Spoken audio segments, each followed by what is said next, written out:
Hello. Hello. Good afternoon. Good afternoon, Bob. Nice to meet you. Nice to meet you. Welcome to JafriQ Radio Japan. Thank you very much. I've heard a lot about you, but it's amazing that it's actually the first time that we meet. Yes, Yes, me too. yeah. I've heard a lot about you from Samuel. Yes, Sami Sakamoto-san, right? Victoria. Yeah. He's a very, very good friend of mine. And also Akosue Japoma. Oh, yes, Akoso Ajapon. Yeah, she's lovely. She told me much about you. I see. Actually, she sang the Ghanaian anthem at our Emperor's birthday, National Day reception, this 2 months ago. Not even 2 months. It was held in February. Yes. She was invited to sing the Ghanaian anthem. Right. Yeah. And I think she also did some dancing. Exactly. Yeah, she sent me that video and we published it on JafriQ Radio. Oh, I see you did that. Yes. Very good, yeah. I'm so pleased to meet you. Lovely to meet you. And you know, the thing is that you are more Japanese because you've been living here for 35 years, I hear. Over 35 years, yeah. And I have been living abroad in different places, including Ghana, totaling 6 years. Wow. Yeah, six and a half years, because my husband was posted first as a counselor to the Japanese embassy in Ghana. In Ghana, okay. And then he returned as a head of mission. Okay. And we were in Ghana for the first time between 2009 to 2012. Oh, wow. Yeah. And then again, we returned between 2021 and 2024 till November last year. We were in Ghana. Oh my goodness. Yeah. That means you have been in Ghana more than I did. Yeah, and you have been in Japan more than I have. This is amazing, isn't it? So amazing. Yeah. So please, may I have your name? My name is Naomi. Naomi? Yeah. As it stands in the Bible, it Right. just happens to be both international but also Japanese. And my parents wanted to give me that name because of the sound. Right. The sound is very soft and very beautiful. Right. And I guess I'm very thankful because they had this foresight that one day their daughter will be a global citizen, right? Traveling, yeah. So, you know, so I'm very grateful to have that kind of name because some names can be difficult to pronounce. Right. But Naomi is an easy one. So I have two surnames. I have Suzuki as my maiden name. Right. And when I professionally work as a concert pianist, then I use my maiden name Suzuki. Oh. But when I am the wife of the ambassador, Right. then I use my husband's name, which is Mochizuki.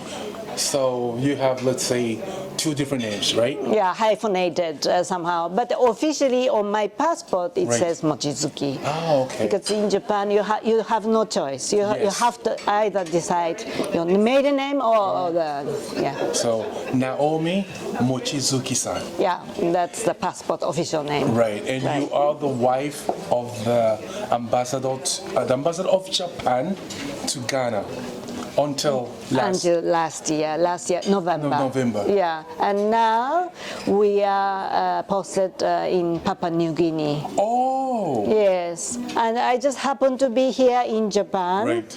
on 1 month health checkup leave, home leave. We called it home leave. Home leave. Just to have our health checkups and then also to see our family because we've been posted in Ghana for 3 years. Right. And then to Papua New Guinea for 3 months now. Right. So we had the right to have this kind of home leave. Yeah. That's why we are here in Tokyo. Right. So how is the family here in Japan? My parents miss me very much. My parents, as you know, Japanese people live very long. Right. So my dad is 91, my mom is 90. Yes, and then they live on their own. They live in a house on their own. 91 years and 90. Oh my Yes, gosh. yes. They are blessed. Yes. And you are also blessed. I am blessed because otherwise I wouldn't be together with my husband in Papua New Guinea. Right. You know. Wow. You know what? Can you please tell me a bit about your background since your childhood? Okay. Yeah, just a bit. Yeah, sure. Well, I am a global citizen because my dad Right. was posted to Europe. My dad used to work for a very big textile company, Japanese textile company called Teijin. Oh, Teijin. Teijin, yeah, Right. very famous. Yeah, it still exists. Yes, Teijin, yes, right. yes. So he was posted to Düsseldorf, Germany. Alone first, and then he was transferred to London, where the whole family joined him. Okay. So as a 14-year-old, I traveled. I moved to Europe, to London, Right. to live together with my family, with my parents, and then ever since then, I did my studies in London, Okay. and then my dad got another transfer to Spain. Okay. And I also went to Spain, to Barcelona. Okay. But then after 1 year or so, I decided to come back on my own to London to seriously study music. Music. Yeah, so I'm a concert pianist. I perform concerts, and I mainly perform classical music, but nowadays borderless. Wow. I don't want to stick to one strict genre. Right. But I play, different jazz, popular music as well. Anything that is beautiful, that touches people's heart, I perform. I saw you playing the piano, and you were so very, very fast and very professionally. Thank you very much. Well, that's I was so touched. well, that's my career, and music is a borderless language. So no matter wherever you are, actually, I can find my own place. Right. I perform. So right now in Papua New Guinea, whenever we invite guests to our ambassador's residence, we usually entertain guests with my performance first before dinner. Okay. Yeah, so in the salon, they take their first drink, welcome drink, and then they listen to my performance, and then they move into the dining room to enjoy dinner. Yeah. Wow. So ever since I was 14, I was in Europe, and then probably more than half of my life I've been abroad, in different countries, not only in London, not only in Barcelona, but also in Denmark, where I met my husband. I met my husband in Denmark. Can you imagine? Yeah. Wow, you were so international. Yeah. All right, being in Ghana for about more than 5 years. 6 years. 6 years. How do you see Ghana? I love it. How? I must tell you that seriously, I have left more than half of my heart in Ghana. When I left Ghana, when my husband told me that we were to leave Ghana, I started crying. And I said to him, I was very, very emotional. I knew it was coming somehow, but still I didn't want to accept the fact. So I said to my husband, please, you go alone. I will stay in Ghana. That's how I felt, because I had established so many roots. Right. I was able to come under the skin of the people. Right. And I had my own environmental NGO called Planet Waves. Planet Waves. Okay. And we are doing some amazing project in Enchi, which is in Enchi, Western region, on the border to Cote d'Ivoire. Right. So we have a pilot pilot project there to get rid of all the single-use plastics. Oh. Yes. So we have established a buyback center there. So the people are encouraged to bring their single-use plastics. They can sell to us. Oh, and you buy. We buy per kilo. We weigh, and then per kilo we pay them. Okay. So in this way, people are encouraged rather than just throwing it away, you Right. know. So like that, we were able to collect more than 12 tons of plastic waste, yes. And we have been able to find empty trucks Right. to carry the flattened plastics into the truck and carry them to the recycling center in Cape Coast. Okay. Yeah, so we've been doing 3 shifts already, and almost our buyback center is almost empty now. I think we are left with only 1.5 tons. Yeah, but this project is ongoing. And then we are in the second phase. So we are now asking all the tailors and the seamstresses to produce cloth bags out of the second-hand clothing, be it sofa cover or cushions or t-shirt or trousers or whatever. We can recycle the fabric and sew cloth bags, right? So like eco bag. Eco bag. We call it eco bag here in Japan. So we are replacing the polythene, very cheap quality thin plastic bags with cloth bags, recyclable cloth bags, which can be washed again and again and need to be reused. Oh wow, this is so yeah. So we are now into the second phase, and this is an ongoing project. We have this big dream to spread this project not only in Enchi, but all over Ghana, because that's exactly what you need. We need to do it, scale it up, so that all over Ghana we get rid of single-use plastic. Was it easy to start this project in Ghana? No. It was really hard. We almost gave up at one point. Can you please share with us, the hardest point that you had during this project? Well, the hardest point was that I am still, to this day, I am the leader, the president of the NGO, and when I got the news that we had to leave Ghana, I said to my colleagues, please, I'm leaving, I'm sorry, but it's not something that I can control. And then they said to me, please stay on. With the technologies that we have, we are able to stay in contact. We can make calls on WhatsApp. We can stay in touch. We can have Zoom conferences, meetings, and they begged me to stay on, which I accepted, but it coincided with the start of the Enchi project. So that means that I had to leave while the Enchi project was starting. And thanks to my wonderful colleagues, people like Dr. Mashi Noma, who stayed, by the way, in Japan for many, many years. She has her doctor degree from Kyoto University. Oh, wow. Yes. So the family Nuama is very famous because the mother is Dr. Mashi Nuama, the medical doctor, and she's a researcher as well. And she produced, I think, 3-4 children. So this family is very famous because their sons, all of them are native speakers, native Japanese speakers.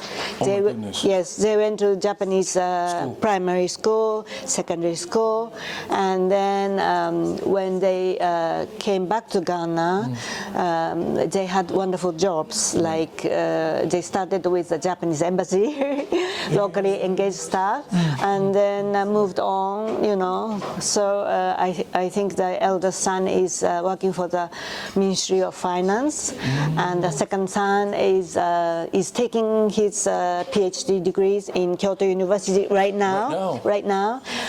The third son is studying medicine at the University of Ghana, and so on and so forth. Wow. So it's a very, yeah. So the Dr. Mercy, who is my colleague with this NG project, she is from NG. That's why this NG project started, you know, because she's from there. It's very good. Yeah, so she is there monitoring everything, and she is so intelligent, so she is able to make all the data, you know, visual data, you know, so at the end of each month, she's able to tell us how many kilos of plastic waste they have been able to gather, and then, you know, all the visual presentation, you know, with the graphs and so on.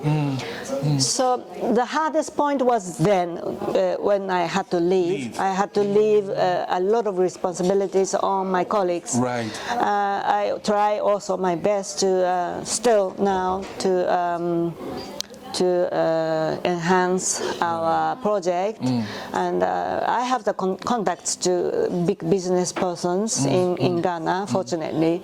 So I'm in negotiating with some business people who might be candidates to come on board together with our projects. Yes. I think it's a very good project because last week a friend sent me a video.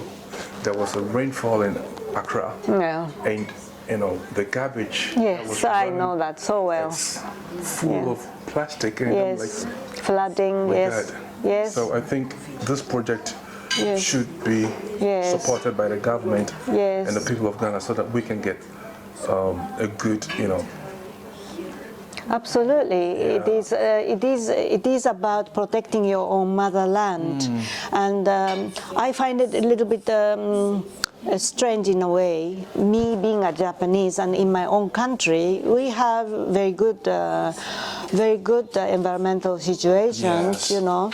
So here I am trying to persuade or make Ghanaians are aware of their own problems in their own motherland. Right. Yeah, but I do everything out of my love for Ghana.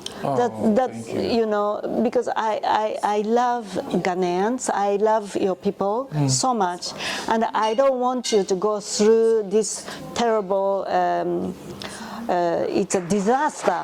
I call it a disaster. You see it in your gutters, you see it in your rivers, you see it on your beaches. When you go to Labadi Beach, Jamestown, it's so filthy.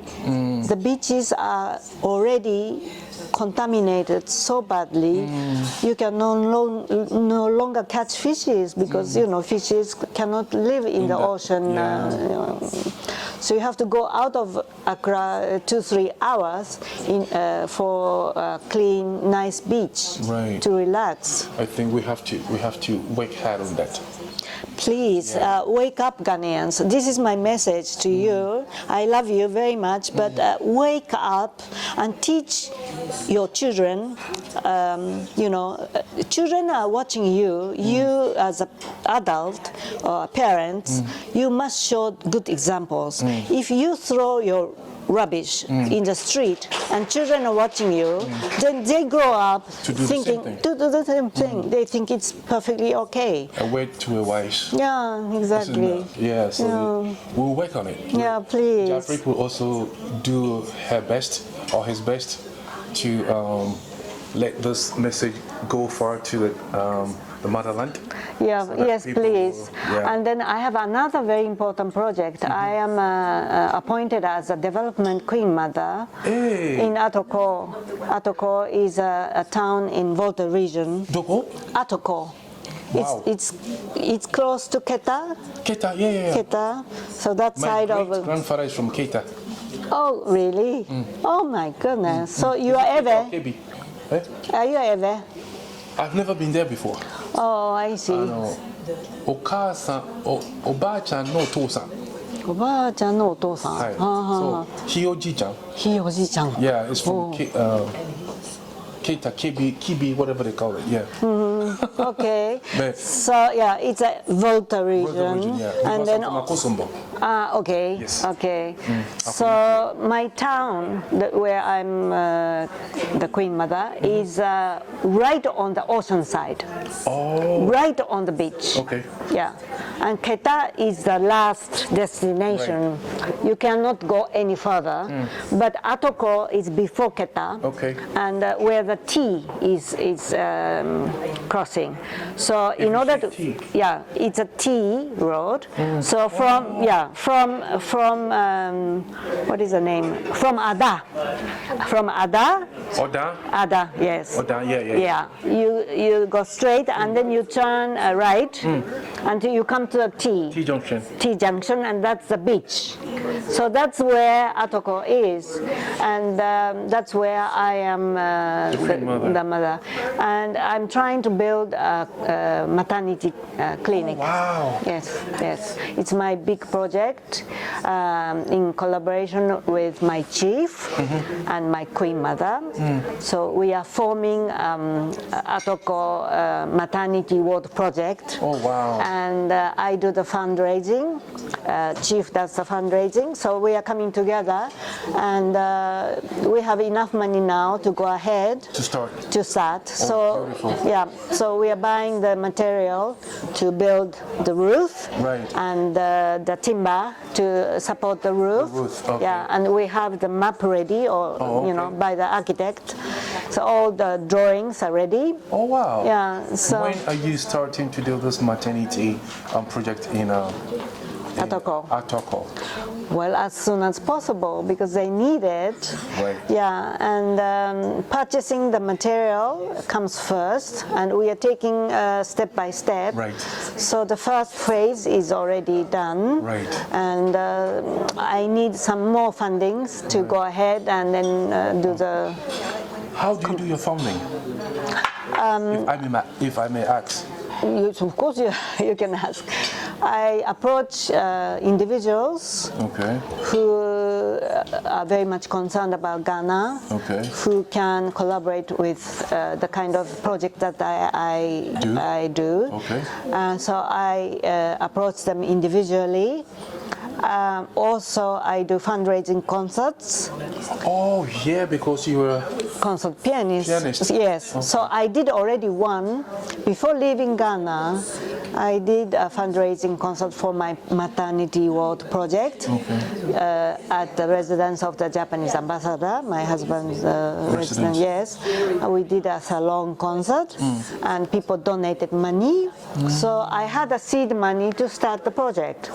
Yeah, and then from there on, I approached individual persons, people like the former president wife, Madame Rebecca Akufo-Addo, because she has her own Rebecca Foundation, and she focuses her efforts on women's issues, children's issues, and she's very sympathetic to what I'm trying to do.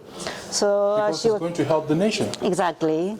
So she was very kind to give me a donation. Oh, wow. And so that's how I approach individual, people who are able to help. So now you are not in Ghana as an ambassador's wife to Ghana.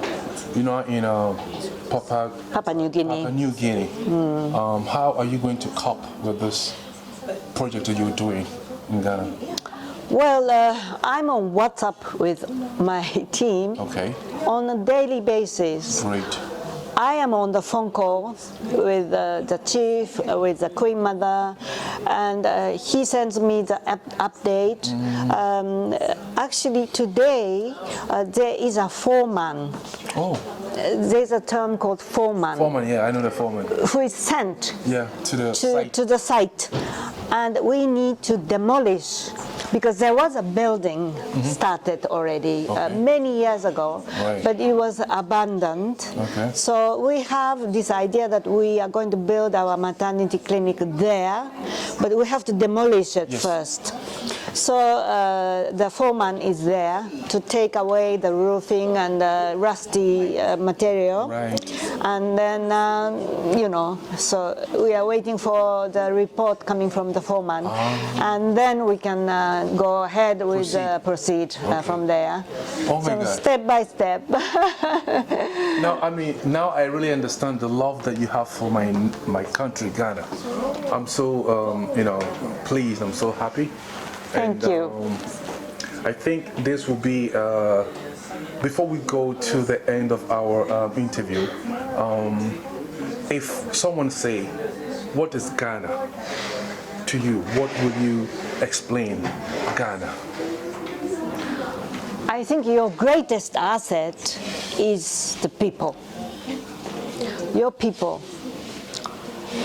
Ghanaians are wonderful people with very warm heart made of gold. And I love Ghanaians because of the way you are. And all the relationships that I was able to establish in Ghana, they are forever. I get messages from my security staff, from my resident staff, from my embassy staff, from my friends on a daily basis.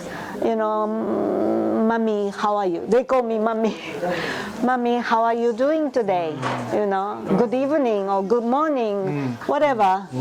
So we are with the technology, we're able to stay in touch, in close touch. And sometimes I call them, and on the phone I cry because I miss them, I miss them. I miss Ghana. And I think, as I said, the greatest asset you have are the Ghanaian people. Wow. Yeah. So, under my presidency in 2023, we started doing the gala, and it has become an annual thing. So we are doing it once a year, fundraising, a lot of money. And we decide on the theme each year. Sometimes it's education, sometimes it's health. So that's something that I started doing, and it will continue. It's a legacy, I hope, that I have left. And Okay. Thank you so much. Thank you very much.